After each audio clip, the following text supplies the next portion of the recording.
Hey, what's up, everybody? This is Charles. I want to welcome you guys to another episode of the Dreamerspro Show, where we cover everything from sports, hot topics, classic debates, entertainment, and where we give you guys a fresh perspective on things and how we see them. And in today's episode, the topic is proof Kawhi Leonard has become an even better player and leader for the Clippers this year. So that's the topic I want to get into today's video. But before we get into that, I want you guys to please make sure you go ahead and hit the like button, hit the subscribe button, and hit the notification bell to be notified whenever we drop our content. Also be on the lookout for our Dreamerspro premium community that we have coming out, and also be on the lookout for Dreamerspro.com, which is also launching at the end of this month. Anyway, let me get into this topic here. It's a topic I've been thinking about.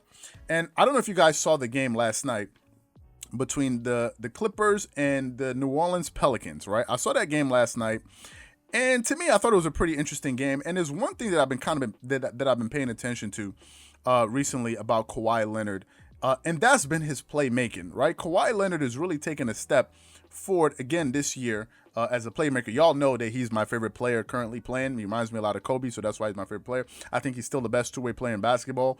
To be quite honest with you, I don't even think it's close. To be honest with you, you know, some people can make an argument for LeBron, but I don't see LeBron making top defensive teams at this time in his career because he's just too old, right? He's too much of an older player. If he was younger, then one could make an argument for that. But Kawhi Leonard is an elite defensive player. Now, some people may say, well, you know, it's Jamal Murray and all of this. There's every player that's been a great defender. Somebody's gotten the best of them at some point. Like it's happened to Kobe, it's happened to LeBron, it's happened to all of them. So I'm not gonna hold that against him. It was the same Kawhi that they put on Giannis Antetokounmpo. You go find me the person in the NBA that you're going to put on Giannis Antetokounmpo for an entire series and say you pick him up from half court, and then I'll start taking some people seriously when they try to say that Kawhi Leonard is not the real deal. Another thing about Kawhi is that he's just a very, very efficient offensive player. If I look at his numbers thus far this season, if I delve a little deeper into his numbers, he's averaging 25 a game. He's shooting about 47% from the field, which is good, but he can shoot a little bit better, but it's still good for him. He's shooting 44% from the three. So he's having a career year. Almost a career year because he shot better than three.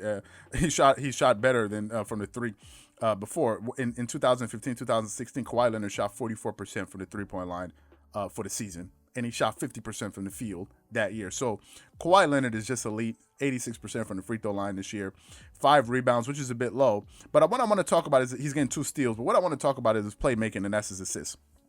Okay, just last night, again, against the New Orleans Pelicans, Kawhi Leonard got another 9-assist game. I think that the game before that, I think he had 10 assists. Kawhi Leonard is really, really improving as a playmaker.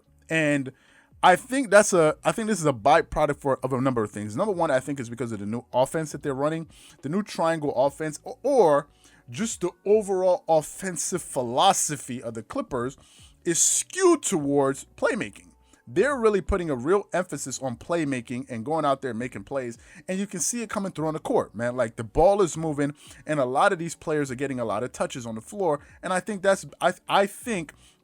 I think it's been very instrumental in their overall offensive flow. I think if we look at Paul George, on the other hand, Paul George is averaging 5.4 assists a game this season. Last season, he was averaging 3.9. So it's not just Kawhi. Both stars are really moving the ball really, really well this season. And for me, that's a welcoming sign. If you think about Michael Jordan, when he was out there winning scoring titles, you know, MJ had 10 scoring titles. And at one point, they said to him, listen, man, you can either win scoring titles or you can win championships. And Michael Jordan had to modify the way that he played. And the minute he did, you could see the results started to come. And I think that's what Kawhi Leonard is doing. And let me tell you why I think this is going to work well for him, for the team, for the playmaker. Number one, I think with him becoming such a great playmaker and trusting his teammates, I think it's going to start to build their confidence. Maybe not now, right? Maybe not now, but maybe later on in the future. I think Kawhi Leonard is trying to go away from the hero ball.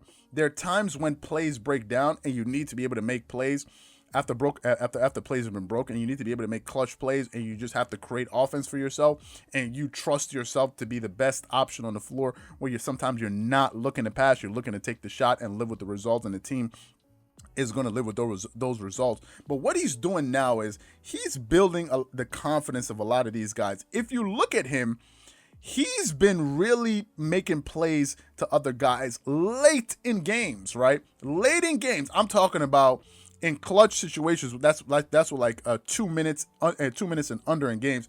You see Kawhi Leonard looking for Nicholas Batum, and you trust in him to make that shot. Another example is late in last night's game against the Pelicans. I think he had a chance to hit the shot. I think it was under 2 minutes or under a minute and a half to go up for three, and he kicked it off to Paul George, and Paul George made it. And for me, it shows the confidence and the trust that he has in his teammate and his co-star to hit that shot, but also to be willing to live with the results of that. It's one thing if you're passing him the ball and he doesn't make it and you gripe. It's another thing when you make the pass and you trust him, and even if he doesn't make it, you believe that you made the right play. For me, I think that's showing some serious leadership. Another reason I think he was able to make that play to Paul George is because of this. They've mentioned it before, and I'm going to say it again. Paul George and Kawhi Leonard have taken it upon themselves this season to make a concerted effort to improve their team chemistry.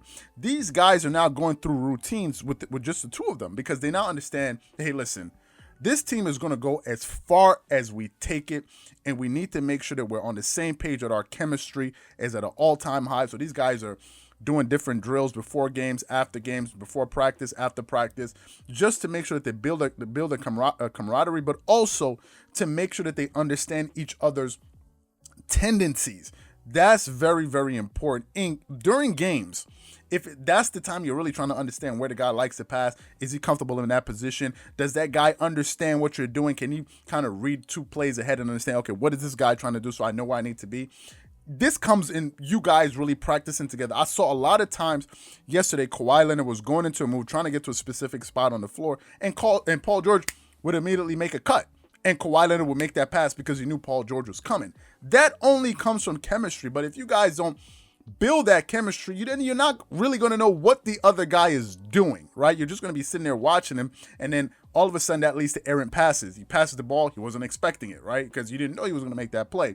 I think Paul George and Kawhi Leonard have really, really improved their playmaking. These guys, Kawhi Leonard is averaging 6 assists a game this season. 6 assists. Paul George is at 5 point something. They're almost averaging 12 assists per game. That's more assists than they were averaging last season. And for me, I think it's going to bode well, because they're trying to build the confidence in their teammates early in the season, because later on down the line, when games are important, pressure games are going to be coming up, these guys already have the confidence and they're going to be ready, because they know that at any given moment, their stars are going to be looking for them. So for me, I think Kawhi Leonard is taking a major step forward as a playmaker, but also as a leader. Right now, he's gone beyond the thing of, okay, I'm just going to lead by example. Now he's much more audible. If you look at him on the floor, he's out there calling plays. He's talking to guys. I've seen him harass some guys on the court, get on some guys on the court, which I love, right? Because I think is for the benefit of the team. He's no longer in his shell. He's no longer insulated. Now he's out there actually communicating with his teammates. And I think that's also a byproduct of the new culture that Tyronn Lue has implemented into that Clippers organization to make sure that they do not have a repeat of what happened last year. And this is one of the reasons why I think this is a better team this year. So what I want to know from you guys is, it's quite simple. Do you think Kawhi Leonard is becoming an even better player, better player and leader for the Clippers, or do you think otherwise? Whatever you guys think, please leave your thoughts and comments in the comment section below. Again, if you enjoyed the video, please make sure you go ahead and hit the like button, hit the subscribe button, hit the notification bell to be notified whenever we drop our content. Once again, it's just Charles here from Dreamerspro, wishing you guys an amazing day, and catch you guys on the next episode. Peace.